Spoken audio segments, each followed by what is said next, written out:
Brought to you by Top Deck Productions. That's right. Brought to you by Top Deck Productions. This is round 3 of our modern FNM. We've got David Wisenberg on Mardy Pyro and Connor Daugherty on Saheeli. Saheeli fell out our copycat. Whatever you want to call it. 4-color Saheeli, whatever. It is a 4-color Saheeli. It's a big old toolboxy value combo deck. That's right. That is full of unique lines of play and unique cards. Lots of one-ofs. Like Ponder. Like like Oath of Ponder. There you go. Yeah, Oath of Nissa. Oath of Nissa has been compared to time and time again to Ponder.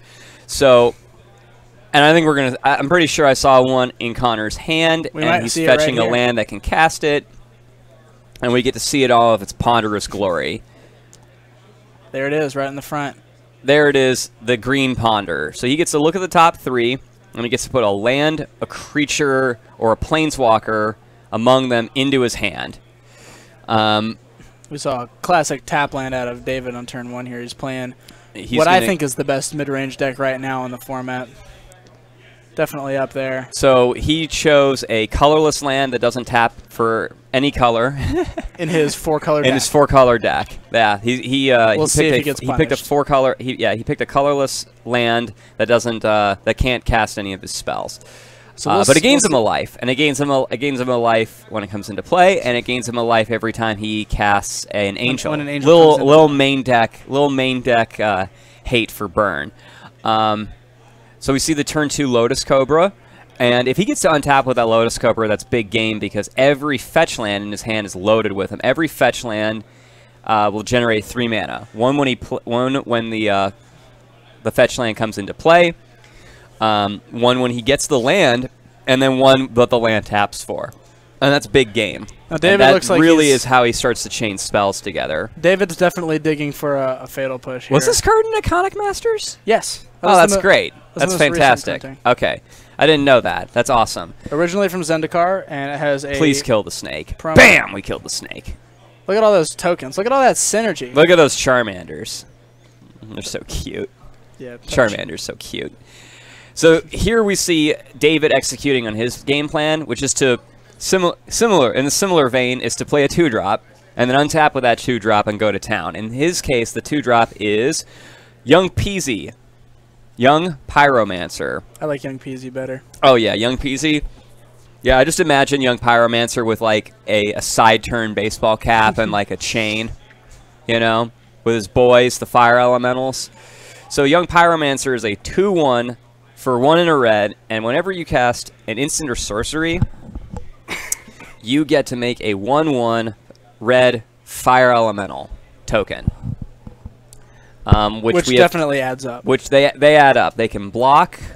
They can attack. They can attack. They can do it all. They can't block flyers or creatures with shadow or horsemanship. This is all true facts. Or mountain walk. Okay, so here we see the Voice of Resurgence. Now this deck, the Saheeli deck, plays a lot of 1-ofs, but this is a 4-of. In all the lists that I've looked at, that is Connor's build of this deck is playing Eldritch Evolution, which has a really unique synergy with Voice of Resurgence. Oh yeah? You want to tell us a little bit about that? Well, when Voice of Resurgence dies, it makes a token. That's right. So not only does he get to go get a 4-drop, which most of the pieces in his deck that he wants to go get are 4-drops, but he also gets to keep a creature in play, which is big game. Yep. Yeah, typically what these decks can do is they can go... he'll be able to go and get the Felidar Guardian, or if he wants to do more of a have more of a board presence, he can go get Piakir and Alar. I appreciate that David has enough tokens to sustain his board. He's not using dice yet. Oh, yeah. I appreciate it when people do that. So he's got Fire Elementals. That's what I like to call them. They're red elementals. And he's got Spirits, which are white and have flying. Like I was saying, with the Eldritch Evolution on the Voice of Resurgence, it can go and get Piakir and Alar, which gives you a 2/2 and 2 1/1s, and then the token is a 4/4. That's 8 power. Most decks can't beat that. Oh yeah, it's really good. It's when you're trying to grind, that's really the kind of line that we're looking for in this type of deck. Right now we're just playing out some value. Connor has creatures. this. Connor just has the Saheeli Resto comp. He has the Kiki Resto. He just has Kiki Resto. He just has it. So next turn he holds up his mana, flashes in Resto at David's following end step, and then plays Kiki and wins the game. If he can cast the Kiki, he doesn't have triple red. So why might that be? Why do you suppose that is? Well, he'll have it by the time he does that, though. He can get a red source with the. He can get like a red source with the Misty Rainforest. Bird taps for red, and then he had another 2 fetch lands in hand. He can easily get a 3rd red source. And David's not going to kill him. David's not going to kill Connor in that amount of time, or maybe he is. Definitely not yet. We've got 2 blockers here, which is kind of enough to face some draw steps for Connor. Let's see what David has. That's saying that like he doesn't have a removal spell for any of those pieces. Oh, you know, David has a Blood Moon in his hand that he can't cast this turn. Not this turn, but Connor also can't win this turn. There's definitely a large impact of Blood Moon on this match. Flashback Souls. So he's all the tokens. He's getting 4 tokens here because Souls makes 2, and then each of the Peasies make 1. So for half of a card, he got 4 tokens. It's so good. So good. The synergy. This is a mid-range deck with an unbelievable amount of synergy. That's right. I have always thought of mid-range decks as being what I would call a sum of their parts, which is just a lot of cards that are just value cards. Yeah. You get the most efficient removal, the most efficient creatures. Mid-range decks are typically trying to break synergy rather than create synergy. And this is a unique mid-range deck where it has all the best removal spells, but all the creatures just have heavy synergy with all of the spells. Okay, Connor's going to go for it. He better play. He needs to play the fetch land so that he can go and so that he can get another red source. Yeah, he has no way of getting... I don't know if he can do it this turn, though. He needs 9 mana to win this turn. Yeah, he's not winning this turn. I'm saying he needs another red source for next turn. He can play the rest at the end of David's turn, and then untap and Kiki. Now, that's pretty... okay, we're going to see a Saheeli. I mean, we're going to see the Feldar Guardian. And he's going to flicker the Oath of Nissa. It's good stuff. Quality engineering right there. And draws us 1 of Thragtusk. More main deck burn hate. It's another card that's just like Voice. It replaces itself when it dies. Is a big deal for the Eldritch Evolution package. It's true. So you have a fetch, pass. If David doesn't play that Blood Moon here, I don't know anything.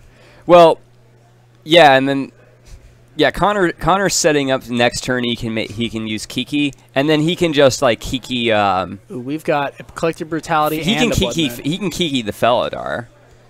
Right. Well, the Feldar will blink the Kiki. I don't think that works, does it? Yeah. If the Kiki comes back in, still has haste. Yeah, you're not wrong. It's just another thing. All you need to do is blink the Kiki. There's a lot of cards that do that. You just need to blink it or untap it. Oh, he Brutality and pitched the Blood Moon? Oh, I don't like that. I don't like that. This deck, like, look how many different colors. Well, then again, like the Blood Moon secretly doesn't do a lot here because, like, Connor needs the red to cast Kiki. Yeah, you're right. Well, he has the red, but...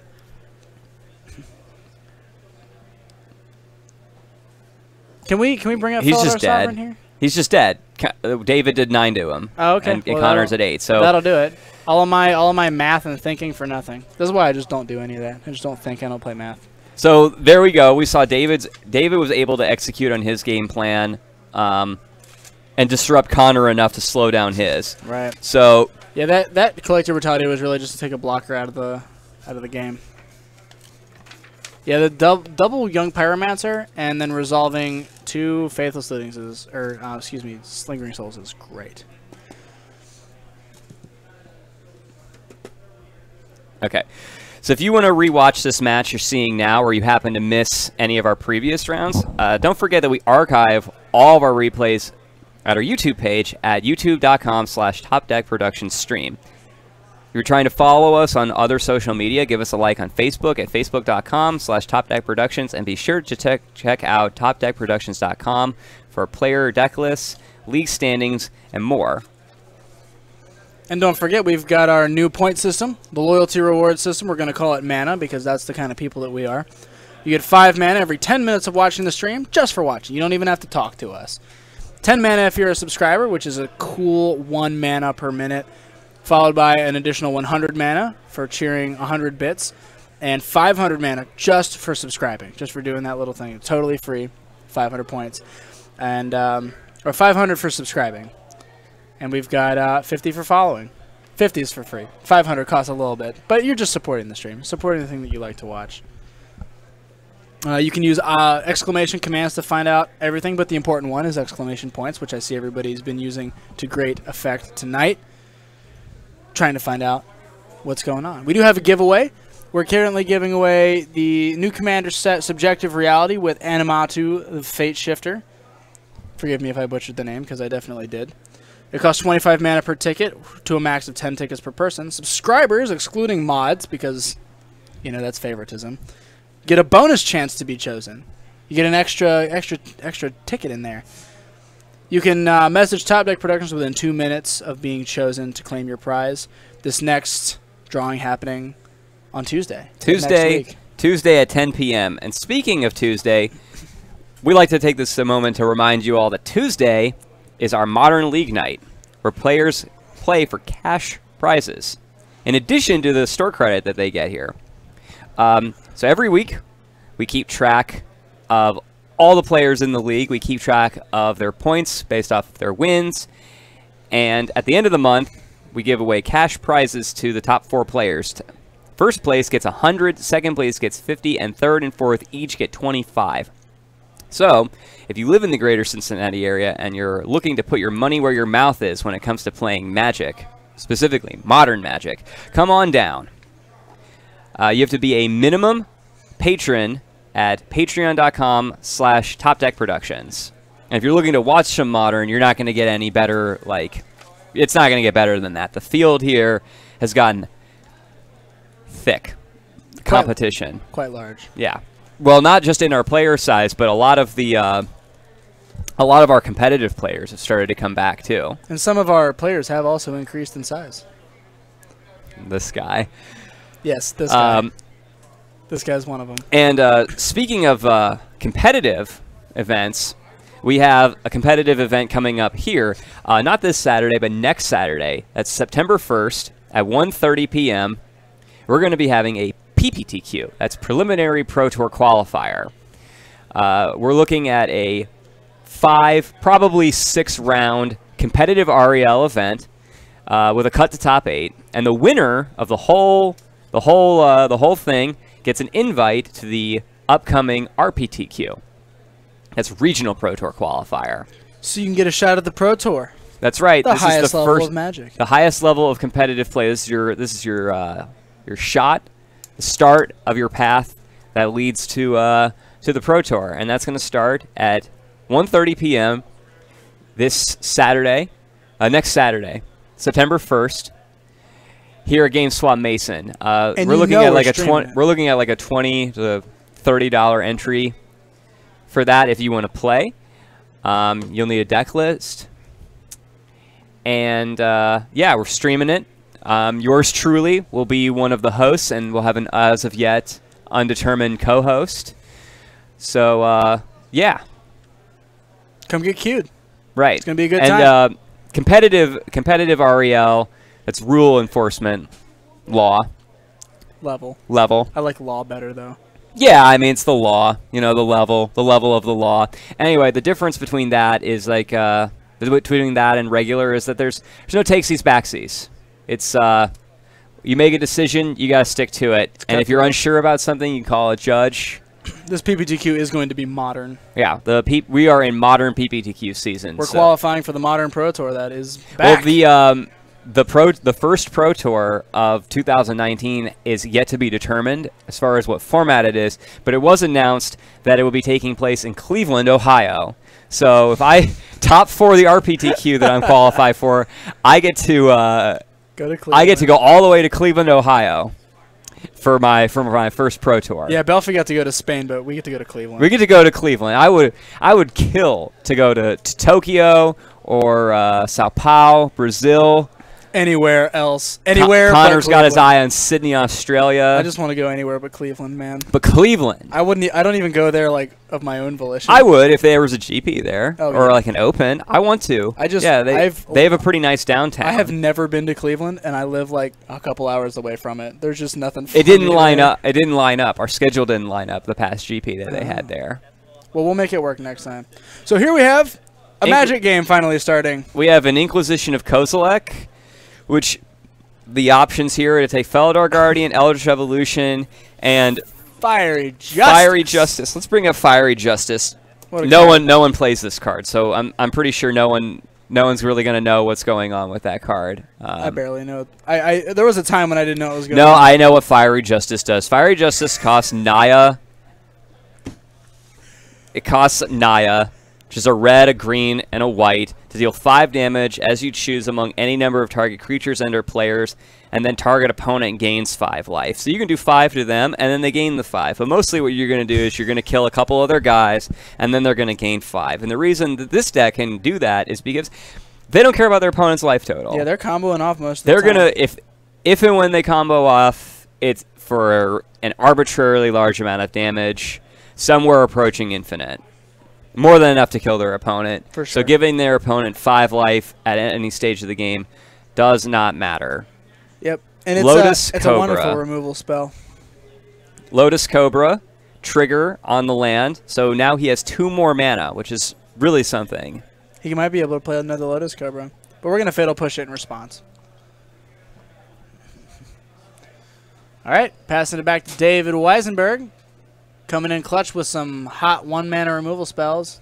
Yep. He's got a couple more 1-mana removal spells in his hand. By a couple, I think 1. He's got a Lightning Bolt. Somebody's bringing up Rakdos Charm. This is the kind of time that I like to play Rakdos Charm. Yeah, dude. Nothing before Rakdos Charm matters. Like, they went off, they made a bunch of guys, and now you get to cast Rakdos Charm and win because you were playing Rakdos Charm. Nice try. Well, Rakdos Charm, all of its other modes are relevant. Not always in the same matchup. Not in the same matchup, but it's a great sideboard card. You can bring it in against all sorts of decks. Here's Renegade Rallier.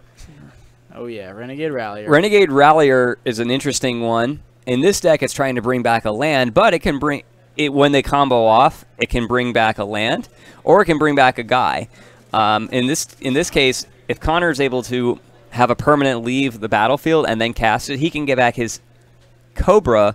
Not just to hand, but into play. It gets to reanimate the Cobra. What most people like to do is get back fetch lands with it, which is great, frankly. And there you go. So he'll peel a land here, or the Saheeli. Yeah, you can get Saheeli with Oath of Nissa. And this deck is quite unique in that it gets most of the cards. Okay, so he's going to take the Saheeli.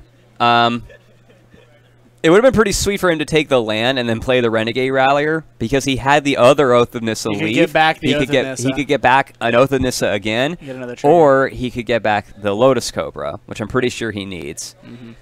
The deck has a lot of neat little interactions like that. I played against Connor this past Tuesday at the league.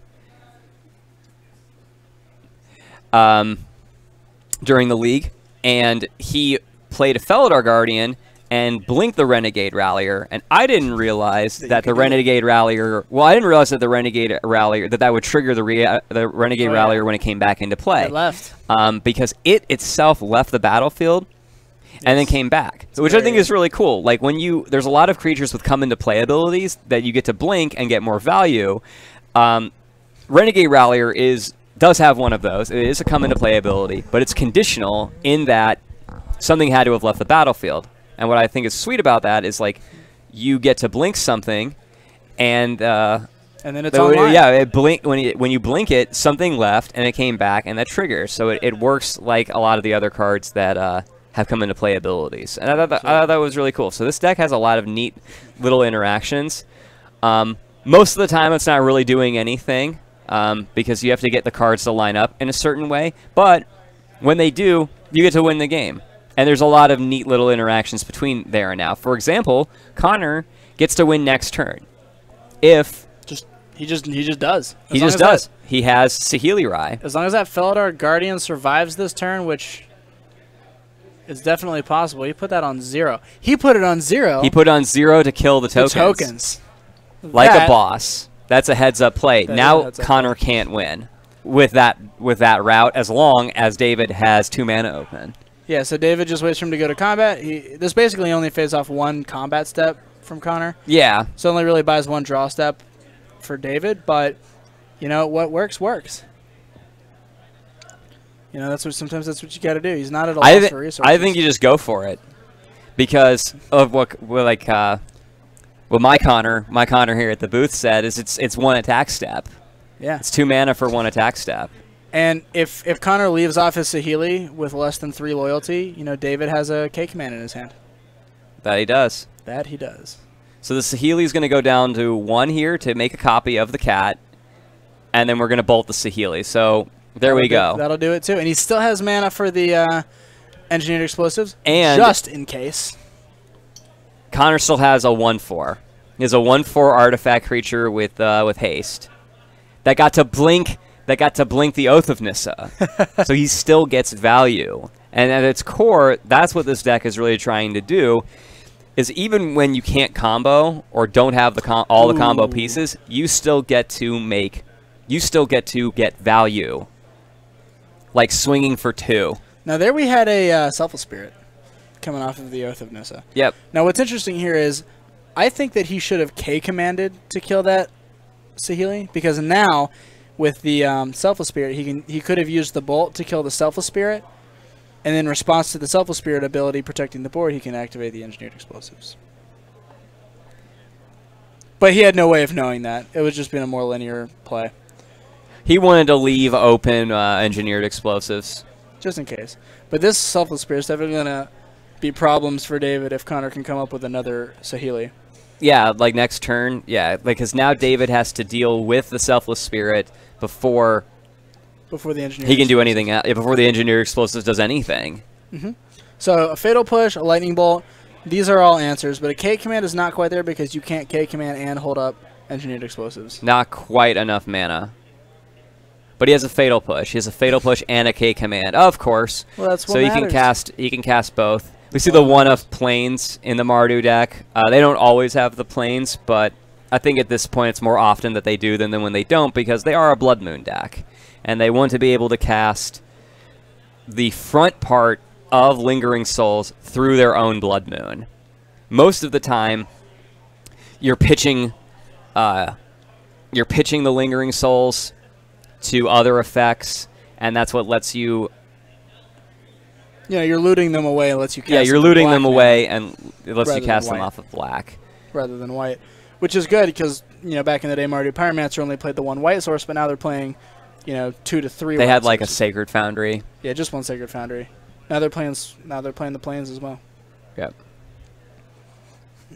Well, I've seen the white-black land, but I think the red-white land is more common, and then the Plains.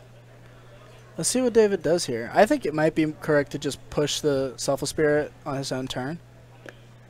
I think he should do it now. I think he should do something Because then he's now. got K Command or Engineered Explosives held up on Connor. I think he should do something now.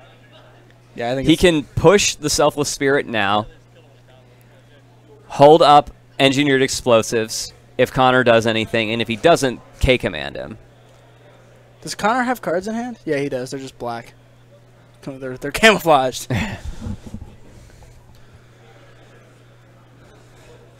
Let's see what's it gonna be, David? Got some decisions to make here, my dude. You have 3 cards in hand. They're the same 3 cards that you had since you drew one of them. Well, he had 2 at the start. Adam's not gonna change it. At the end of Connor's turn. Brad Pitt said that. What? Looking at him's not gonna change it. You know what your cards are. Ocean's 11, dude. I haven't seen it. It's good. You should watch it. I haven't seen the original, only the remake, because I'm a scrub. Now, chat brings up an interesting point. There is a lot of ambiguity about tokens and converted mana cost. Now, the way I understand it, now correct me if I'm wrong, you know, chat, obviously, because you're going to do it whether I ask you to or not. Tokens never have a converted mana cost. They always have a converted mana cost of 0. It is a... Okay. That is true most of the time. But if you make a token that is a copy of a creature, it has the converted mana cost of the creature. Well, then engineering explosives surely doesn't work here. Oh, no. You're right. It doesn't. And that comes up so infrequently in my games. Because you can Eldritch Evolution the copy of the Renegade Rallier or anything, any copy for the Felidar Guardian. I know that you can do that. Yeah. This sort of interaction happens so infrequently in games that I play, I've actually just forgotten. Connor has just gained infinite life. Well, good for him. That is what that land that can't actually cast anything does. Whenever an angel enters the battlefield actually, I think it's just in general. Whenever an angel enters the battlefield, it may or may not be under your control. Whatever. Can we bring up the angel land, please? Angelic Sanctum, I think. I'm not sure. Whenever it has to do with angels, and it has to do with them entering the battlefield, and you get to gain 1 life. So my eyesight, the Felidar Guardian gets to blink the Restoration Angel, which gets to blink the Felidar Guardian, and you can just do that as many times as you want, and you'll gain infinite life. Yeah, I don't think EE actually works, because the copies have the converted mana cost of the creature. Because I know that like when this deck wins on turn 2, it involves making a copy of the Renegade Rallier, and then sacking the Renegade Rallier to Eldritch Evolution to get the Felidar Guardian, which you can only do because it has a converted mana cost. And chat's coming in clutch with the Seraph Sanctuary Oracle text there. Absolutely correct. So you use the Felidar Guardian and under your control. Felidar Guardian and the Angel to just get infinite triggers. Yep. So we're going to... So we're going to game 3.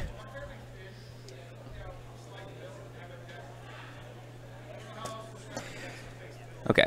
If you'd like to support us, don't forget, and you can do so by giving us a follow here on Twitch. Doing so lets you know when we go live. So that's cool. Because we stream like every day of the week almost.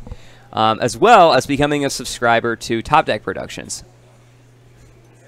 There's also our Patreon page at patreon.com/TopDeckProductions. Your subscriptions help us support events like the Tuesday Night Modern League and the continued improvements to the stream. If you can become a $10 patron, you'll get 3 standard legal packs absolutely free, as well as our love and gratitude. You know, something I'd really like to see is they have room enough at the feature match table for 2 matches. And so if we got a second camera, we could just immediately switch over to the second match. That's something they've been talking about. Yeah, that would be great. And with your continued support, that's something that we can make happen. Yeah, absolutely. That is the future that we can choose to create, not the future that's chosen for us. Everything that you all do to support the stream goes toward things like that. Goes towards getting, you know, making sure our equipment's all working, which those of you who are around regularly know our camera situation's not ideal at the moment, but we're working on it. We got top minds, top men in their field. It pays the pays the stream runner, pays the bills, as it were. Pays the people at the booth doing commentary, keeps everything rocking and rolling. Lets us do the special loyalty reward giveaway. All of these things that we do are enabled by your continued support, so we appreciate it. We really do. And viewers like you. I don't know what the rest of the thing is. I just watched PBS a long time ago. They said that a lot. We're not really like PBS, though. We're not educational. We're not nearly as wholesome as PBS. I don't know what you're talking about. We're too loose for that, man. This is a loose stream. Speaking of giveaways, we're giving away a Subjective Reality Commander deck and a Matau, the Fate Shifter. That's right. Youngest Planeswalker. She's like a baby. Yeah, I want to know what happened to Ignite her Spark. She trip or something. It's fate, man. Well, in order to enter this giveaway, you can buy tickets for a solid 25 mana a piece, up to a maximum of 10, and enter for your chance to win. Let's get back to the field. And we'll be giving away this Subjective Reality deck at 10 p.m. this Tuesday, after our Tuesday Night Modern League wraps up. So be there for that, and you have a chance to win.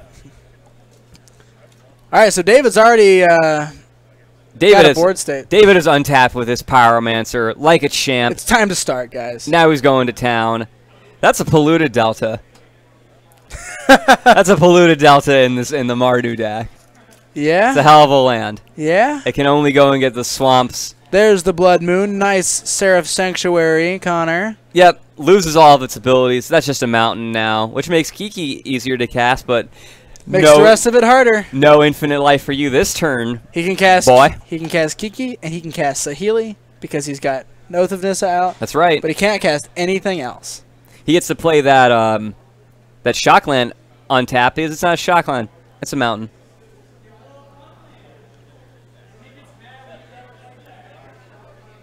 All right, well, we got some tokens coming out. We got tokens. What did he on cast? tokens. I can't. There's a glare, man. Oh, Lingering What Souls. do you think he cast? Look, man. Look, man. Souls, I'm colorblind. I don't know what you want from me. Souls, flashback souls.